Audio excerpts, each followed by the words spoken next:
What up, y'all? It's your boy Barrett Raven here with Realty Austin in Austin, Texas.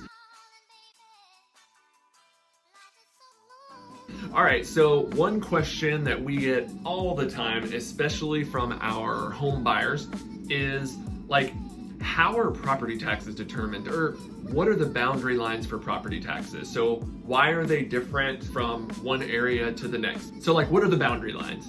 Is it county, the city, the school district, the neighborhood? Like, what's the deal? And the short answer to that is yes, yes, yes, and I don't know, maybe?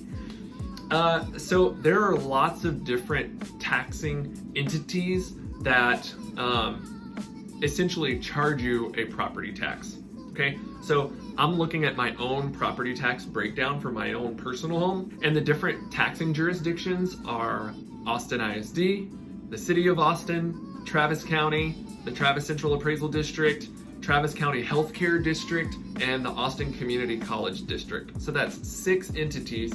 We'll really take out the Travis Central Appraisal District because they don't charge a tax. It's really 5 different entities that are charging me a property tax, right? All right, so if you take all 5 of those, especially school district, county, and city, like, think of it as kind of like a Venn diagram that meets and overlaps in certain parts, some parts more than others. It's kind of this big amalgamation of different taxing entities. So you can be in like one neighborhood and you're in the same city and county, but you might be in a different school district.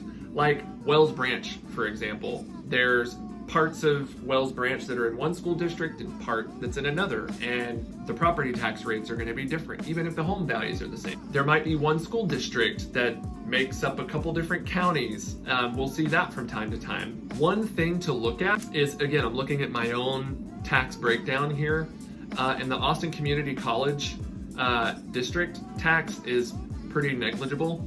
The healthcare district tax is pretty negligible. Really where you're going to see a big difference, you're going to start to see a big difference, is the county. So county to county, you're going to see varying tax rates. Then the city. So the city is probably going to make up a pretty big portion of your tax liability. So obviously one city to the next, it's going to be different. But the big daddy here is always going to be the school district. So for us, Austin ISD is almost literally 3 times higher of a tax than the City of Austin, which is the next highest.